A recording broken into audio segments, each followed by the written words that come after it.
ini. Sebelum kita memulai kegiatan pembelajaran kita akan terlebih dahulu membaca dan merenungkan kebenaran firman Tuhan yang pagi hari ini kita sama-sama membacakannya dari kitab 1 Samuel pasal 13 ayat yang ke-14, di mana firman mengatakan, "Tetapi sekarang kerajaanmu tidak akan tetap. Tuhan telah memilih seorang yang berkenan di hatinya, dan Tuhan telah menunjuk dia menjadi raja atas umatnya, karena engkau tidak mengikuti apa yang diperintahkan Tuhan kepadamu." Firman Tuhan ini mengisahkan tentang bagaimana Tuhan memilih seorang raja di Israel, yaitu Raja Daud. Karena firman Tuhan mengatakan bahwa Raja Daud adalah seorang yang berkenan di hati Tuhan. Nah, adik-adik, kenapa sampai Tuhan mengatakan kepada firman Tuhan ini mengatakan bahwa Daud adalah seorang yang berkenan di hati Tuhan? Ada dua alasannya. Yang pertama yaitu karena Daud selalu mengandalkan Tuhan. Mungkin adik-adik masih ingat cerita firman Tuhan ketika Daud melawan Goliat.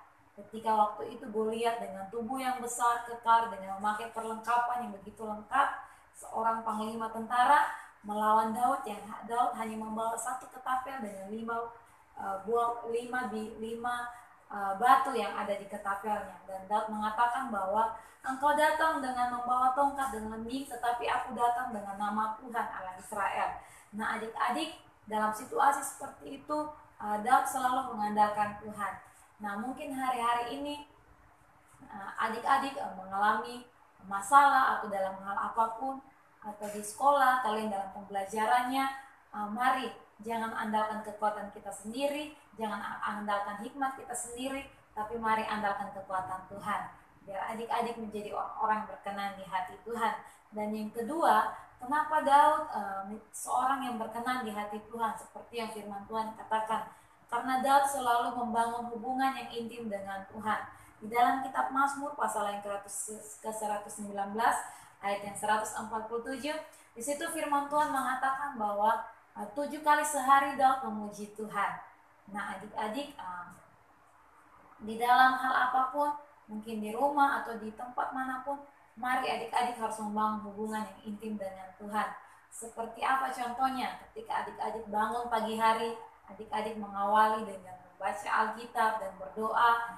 Itu adalah suatu cara di mana adik-adik membangun hubungan yang intim dengan Tuhan.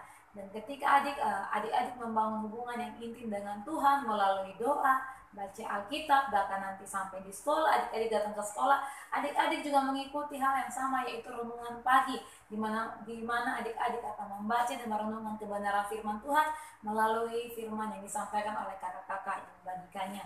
Dan ketika adik-adik tekun mengikuti firman Tuhan, bahkan rajin berdoa, maka saya percaya adik-adik Tuhan akan memberkati adik-adik semuanya. Dan ini adalah satu cara di mana kita membangun hubungan yang intim dengan Tuhan. Mengapa kita perlu membangun hubungan yang intim dengan Tuhan? Karena tanpa Tuhan kita tidak bisa apa-apa. Apalagi ketika adik-adik semuanya yang saat ini adalah seorang murid, seorang pelajar, perlu yang namanya kita mengandalkan Tuhan, dan perlu yang namanya kita membangun hubungan yang intim dengan Tuhan. Dalam hal apapun, mari sertakan Tuhan dalam aktivitas yang adik-adik lakukan, baik di rumah maupun di sekolah atau hal apapun. Marilah selalu mengawali dengan doa dan membaca Alkitab. Dan tak kisah percaya, ketika adik-adik membangun hubungan yang intim dengan Tuhan, adik-adik semakin bertumbuh di dalam Tuhan. Dan tak kisah percaya, Tuhan akan memakai adik-adik semuanya menjadi anak-anak yang luar biasa di dalam Tuhan. Seperti firman Tuhan katakan bahwa ketika Daud berkenan di hati Tuhan, tidak mustahil bahwa adik-adik semuanya adalah orang-orang yang berkenan di hati Tuhan. Dan biarlah kebenaran firman Tuhan ini mengajarkan kita bahwa ketika kita mau menjadi orang yang berkenan di hati Tuhan, yang terlebih dahulu yaitu kita harus mengandalkan Tuhan. Kita harus takut akan Tuhan.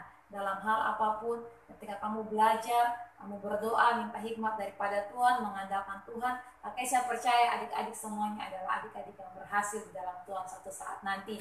Dan yang kedua, apa yang perlu alasan kenapa Daud disebut orang yang berkenan di hati Tuhan? Karena dia selalu membangun hubungan yang intim dengan Tuhan. Ayo mari semangat memuji Tuhan, semangat membaca Alkitab, semangat untuk membangun hubungan pribadimu dengan Tuhan. Dan saya percaya adik-adik SMP, SMK Kristen Elim adalah adik-adik semua yang berkenan di hati Tuhan. Dan Tuhan senang ketika adik-adik selalu mengandalkan dan membangun hubungan yang intim dengan Tuhan. Demikianlah firman Tuhan pada pagi hari ini. Mari jadi anak-anak yang selalu mengandalkan Tuhan dan selalu membangun hubungan yang intim dengan Tuhan. Demikianlah firman Tuhan kita pada pagi hari ini. Tuhan Yesus memberkati. Shalom.